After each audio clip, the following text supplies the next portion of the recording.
Hi, ladies. It's Coach Russ. We are going to go over the other four videos from our pool play game against the Revolution that we did not cover in the previous video. We're going to do it pretty quickly. First one is from the bottom of the first. We have two outs. We're going to get a that bloop down the first base line.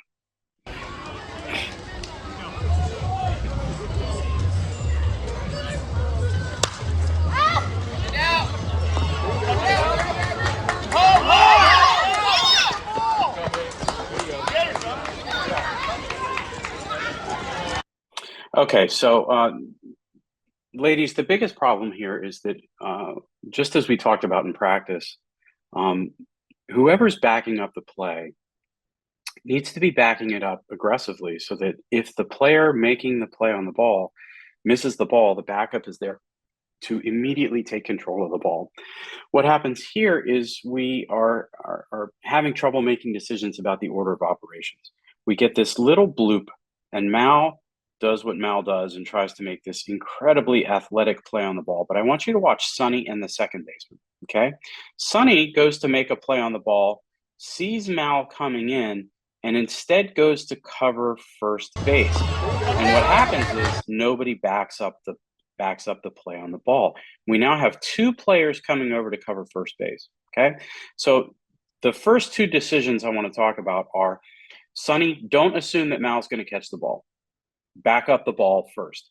Second base, when you're coming over to get that bag, Sonny needs to trust and know that you're going to be there to get the bag so that she can back up the ball. So as second base comes flying in, you need to be yelling to Sonny, I got the bag, I got the bag, I got the bag. Okay. If we had someone in a position to back up right now, Mal has no idea where the ball is. And because nobody is there to back her up, the ball is just rolling around loose. Plenty of time for that runner to score. We now have the ball in hand. Okay. Next, look at our shortstop. We have a runner on first. We have second base going over to cover first. We have first base also at first, and nobody covering second base. If we had recovered this ball quickly, if we had had backup on the ball, then we could have had a play at two if that runner at one had tried to advance. Now, remember, ladies, we had two outs here. We had two outs. So we cover every base on every play. So when second base vacates second base and it goes over to cover first, shortstop, I need you to cover two, watch those runners call for the ball. Let's see if we can make that third out. Okay. The trouble here, we get into more trouble, is that Sonny gives Mallory the chance to find the ball and recover the ball. And eventually she gives up on that. She runs over and picks up the ball. But by that point, we allowed a runner to score. Okay. And allowed the runner who was at first, right? We had a play at first. That runner runs through first instead of making a turn. And that runner easily advances to second. So as a result, the end of the play is no outs, run scores, and runners on second and third. Okay. And it happened because we didn't back up and we didn't cover every base. And give ourselves a chance to make a throw to second or a throw to third, or to get a pickle between one and two in order to get that last out. Okay, ladies, when we're backing up, be there. Your sisters on the field have got to trust that if they make some crazy all-out play on the ball and they miss the ball, you are going to be right there to get it. That's the only way that we can play that aggressively, hair on fire, is if everybody trusts that if they miss the ball, their teammate is going to be right there to pick up that ball, control that ball so that we can control the runners. Okay, let's go to the bottom of the second. We have two outs. We're going to get a hit to the shortstop. Here we go.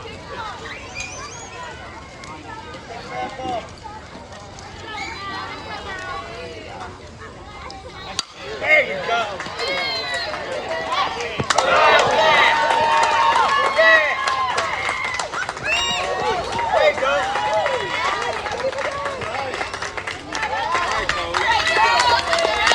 Okay, a couple of lessons here.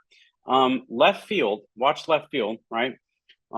We get a nice stop by the shortstop. We get this little bloop grounder, and left field moves to back up that play for the shortstop. Good. That's what I want her to do.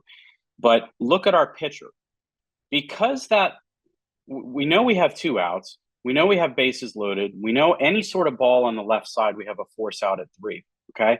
Now I know with 2 outs and we get this easy ground ball, everybody's thinking, oh man, that's it. But weird things happen, and that ball going right through KK's glove, that's a super weird thing. Never happens. But because we just assumed that's an easy out, our pitcher doesn't see that left field can no longer back up that throw to third because left field is backing up the ball. We need our pitcher to get over there and back up that throw to third. And because nobody's there to back it up, we now have a loose ball again. And KK, because she just made an error, rushes, and we get our second error. The high throw over Hannah's head, another loose ball, runners advance to 2 and 3, and we don't record a third out. Okay.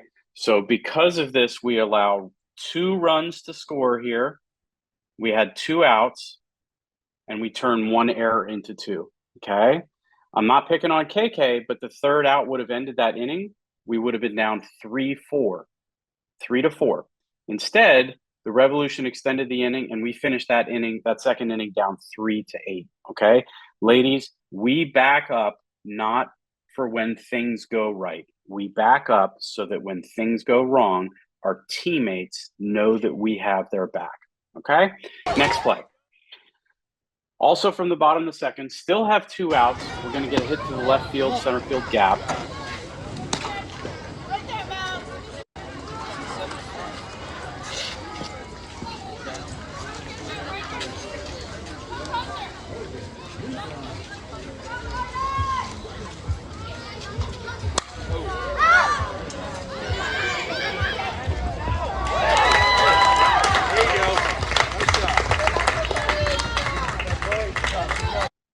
It's a Bermuda Triangle hit, right?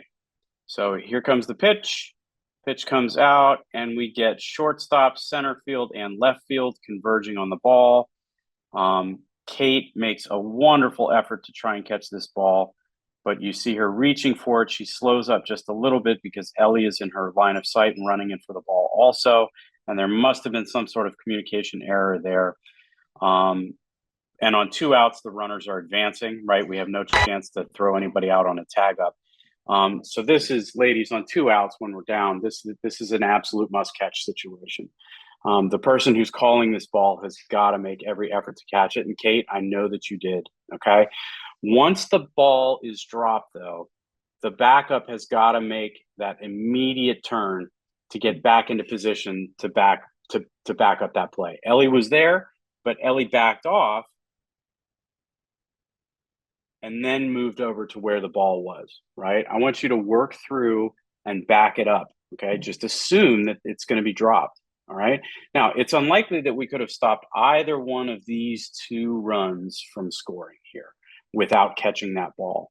But getting the ball under control quicker could be the difference between that runner staying at first or advancing to second, okay?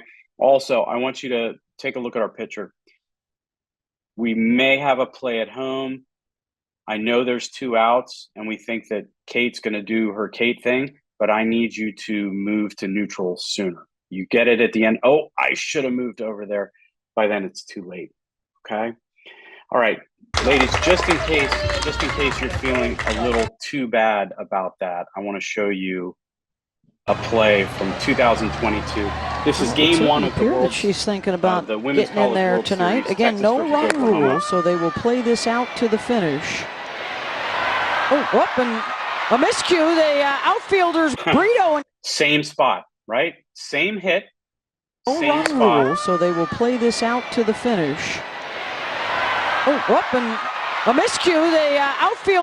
Now, I'm sure Coach Gasso had something to say about that play once it was over, but even the best in the world, ladies, sometimes make that mistake. So communicate loud, communicate early, make every effort that you can, and then assume that your teammate's gonna drop that ball and be there to back it up. Okay.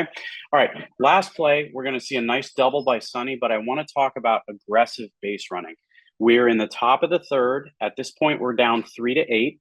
I want you to keep in mind that this game ended with a 10-10 tie, okay?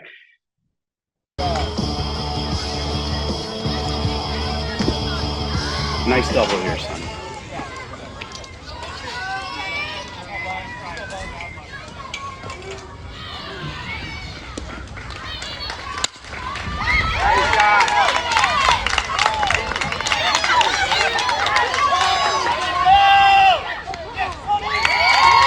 Okay, let's take a look. So pitch is coming out. Sonny times it up. It's a little bit towards the end,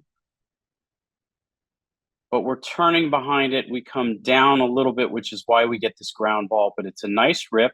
The second baseman is totally flat-footed, which is why they're playing too far up, which is why she has no chance to get the ball. And so we get a ground ball that gets out of the infield. Now, we are always thinking too, as soon as that ball gets out of the infield, if it's on the ground, because you outfielders know that it takes a lot longer to get a ball off the ground and throw it than it does to catch it out of the air and throw it. We are always thinking too. Now look at Coach Raji. I think Coach Raji could have given a better sign here to go 2, but Sonny does not take a turn. She slows down coming into the bag and then takes a turn on the outside corner of the bag before she goes 2. Look at the ball this time. Ball comes through the infield, gets past the second baseman, and now it gets past the outfielder. So if we get a ball in the outfield and it gets past the outfielder, we are no longer thinking 2, ladies. We are thinking triple, triple, triple. We are going 3, okay? So, but because we got a sort of a weak sign from Coach, we're not immediately thinking double. We're slowing down. We're late to second. And even though they throw to the cut, look at the ball. Here's the ball coming in from the center fielder. They throw to a cut instead of to the base. We get down and we slide. Because they threw to the cut, look at Coach on third. Coach is saying get down because we're late. But with them throwing to a cut and with that ball getting past the outfielder, we had a chance to make a triple here. Now let me show you why it matters, okay? Why every base matters. Remember, we're down 3-8. This game ended in a 10-10 tie. If Sonny had made a triple out of that, watch what happens. Mal comes up. She's going to take 1 pitch. Watch what happens on the next pitch. Now Sonny's at second base. She's looking to take third. Watch what happens right here.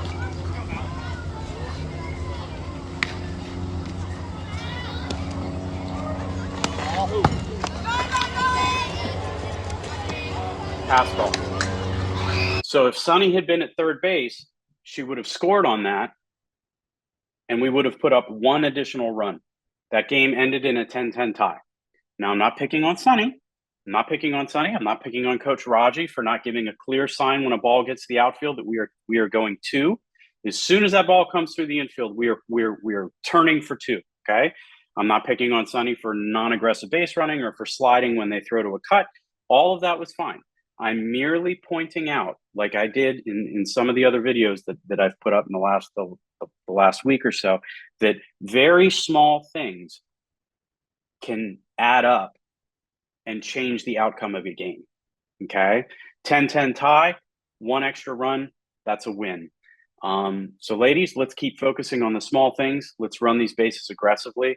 Let's make sure that we're backing up aggressively. I want you guys to have absolute trust that if you give it everything you got to make your play on that ball and that ball gets past you, you got a teammate who's going to be right there behind you. We're going to pick up that ball, control it, get it to the right base. We're going to limit the damage. Ladies, thank you very much. Enjoy the rest of your evening, and we'll see you soon.